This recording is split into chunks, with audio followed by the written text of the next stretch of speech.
கிறிஸ்துவுக்குள் பிரியமான அன்பு சகோதர சகோதரிகளே, இன்றைய தினத்தில் புனித வெள்ளிக்கான வேத வார்த்தையை பற்றி தான் தியானிக்கப் போகின்றோம்.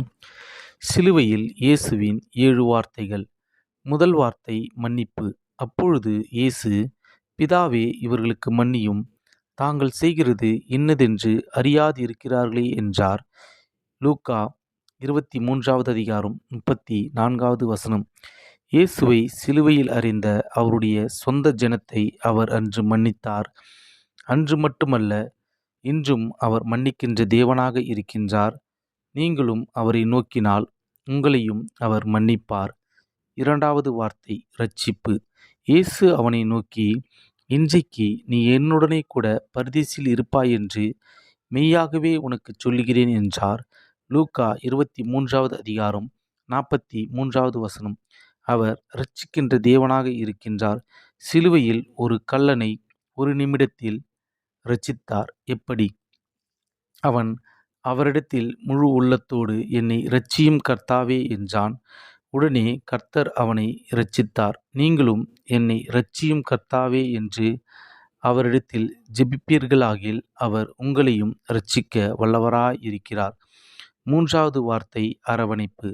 அப்பொழுது இயேசு தம்முடைய தாயையும் அருகே நின்ற தமக்கு அன்பாயிருந்த சீஷனையும் கண்டு தம்முடைய தாயை நோக்கி, ஸ்திரீயே, அதோ உன் மகன் என்றார். யோவான் 19வது அதிகாரம் 26, 27வது வசனம். அவர் எல்லார் மேலும் அன்பாக இருந்தார். கடைசி நேரத்தில் தன் தாயின் நிலைமையை அறிந்து அவர்களை தனியாக விடாமல் அவர்களை பார்த்து கொள்ளும்படியாக ஒரு சீஷனை ஏற்படுத்தினார். இன்று நீங்களும் சிந்தியுங்கள். உங்களுடைய அம்மாவிடம் எவ்வளவு அன்பாக இருக்கின்றீர்கள் என்பதை புரிந்து கொண்டு இனி உங்கள் அம்மாவிடம் மட்டுமல்ல, எல்லாரிடமும் அன்பாக இருங்கள். நான்காவது வார்த்தை தவிப்பு. ஏலி ஏலி லாமா சபத்கானி என்று மிகுந்த சத்தமிட்டு கூப்பிட்டார். அதற்கு, என் தேவனே, என் தேவனே, ஏன் என்னை கைவிட்டீர் என்பது என்று அர்த்தமாம். மத்தேயு 27வது அதிகாரம் 46வது வசனம். இயேசுவை தேவன் ஏன் கைவிட்டார்? இயேசு சிலுவையில் நமக்காக பட்ட பாடுகளைப் போல் இதுவரை யாரும் பட்டதுமில்லை, இனி படப்போவதுமில்லை. அவர் இவ்வளவு கசப்புகளை தாக்குப்பிடித்து பிதாவுடைய சித்தத்தை நிறைவேற்றி நம்முடைய பாவங்களையும் மன்னிக்கின்ற தேவனாக இருக்கின்றார். ஐந்தாவது வார்த்தை தத்தளிப்பு. அதன் பின்பு எல்லாம் முடிந்தது என்று இயேசு அறிந்து வேத வாக்கியம் நிறைவேறத்தக்கதாக தாகமாயிருக்கிறேன் என்றார். யோவான் 19வது அதிகாரம் 28வது வசனம். தாகமாய் இருக்கிறவனுக்கு ஜீவ தண்ணீரை தருகின்ற தேவனாக இருக்கின்றார் இயேசு. குடிக்கின்ற தண்ணீர் அல்ல, ஜீவ தண்ணீர், அது அவரிடத்தில் மட்டும்தான் உள்ளது.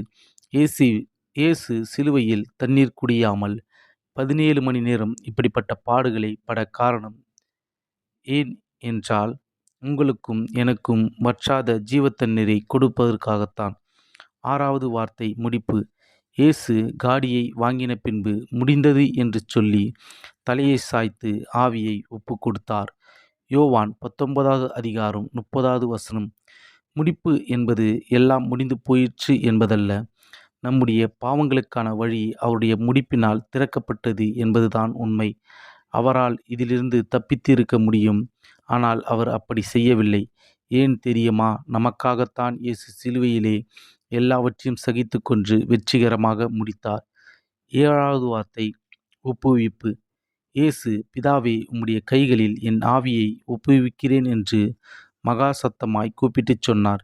இப்படி சொல்லி ஜீவனை விட்டார். லூக்கா 23வது அதிகாரம் 46வது வசனம்.